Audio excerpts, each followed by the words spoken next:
Hi అండి, అందరికీ నమస్తే. నేను మీ అంతర్వేది అబ్బాయి. ఆదివారం స్పెషల్ చికెన్ దమ్ బిర్యానీతో మీ ముందుకు వచ్చేశాను. ఇది మా నాన్నగారి రెసిపీ. వీలైతే మీరు కూడా ట్రై చేసి ఎలా వచ్చిందో కామెంట్ చేయండి. ఇక ప్రాసెస్లోకి వెళ్ళిపోదాము. ముందుగా కేజీ చికెన్ తీసుకొని శుభ్రంగా కడగాలి. అందులో పసుపు, ఉప్పు, కారం, అల్లం వెల్లుల్లి పేస్ట్, బిర్యానీ మసాలా, యాలకుల పొడి, కొత్తిమీర, నెయ్యి, నిమ్మకాయ రసం, నూనె వేసుకొని చికెన్కు మసాలా బాగా పట్టుకునేలా కలుపుకోవాలి. అందులోనే పలావ్ సరుకులు వేసి బాగా కలుపుకొని మూత పెట్టుకుని కాసేపు పక్కన ఉంచాలి. కాసేపు ఆగి ఇందులోనే పెరుగు వేసి బాగా కలుపుకొని 1 గంట పాటు పక్కన ఉంచాలి.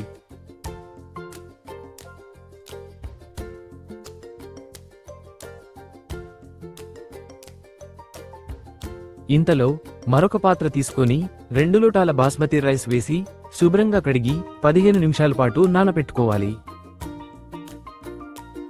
రైస్ ఉడికించేందుకు మరొక పాత్ర తీసుకొని 2 లోటాల బియ్యానికి 4 లోటాల నీళ్లు వేసుకోవాలి.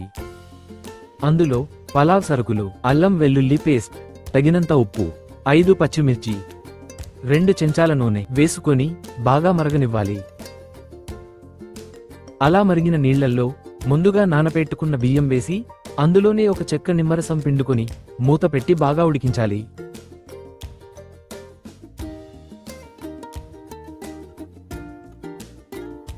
అలా ఆ బియ్యాన్ని 75% ఉడకనివ్వాలి.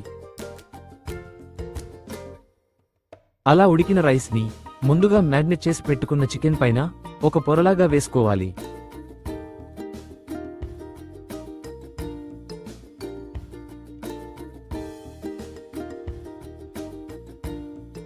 ఆ వేసుకున్న రైస్ పైన నెయ్యి, బిర్యానీ మసాలా, జీడిపప్పు, కలర్ కోసం 1 గ్లాసులో 1 చెంచా పసుపు వేసి సరిపడా నీళ్లు కలుపుకొని రైస్ పైన వేసుకొని మూత పెట్టి హై ఫ్లేమ్లో 10 నిమిషాలు, లో ఫ్లేమ్లో 15 నిమిషాలు ఉడికించుకోవాలి. అంతే, 30 నిమిషాల్లో restaurant style chicken dum biryani ready. వేడివేడి బిర్యానీలో నిమ్మకాయ పిండుకుని తింటుంటే టేస్ట్ అదిరిపోయిందండి. చాలా అంటే చాలా బాగుంది.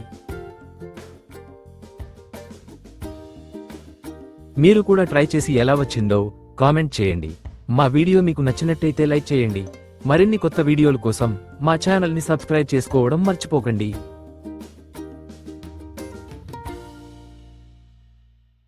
సైనింగ్ ఆఫ్, మీ అంతర్వేది అబ్బాయి.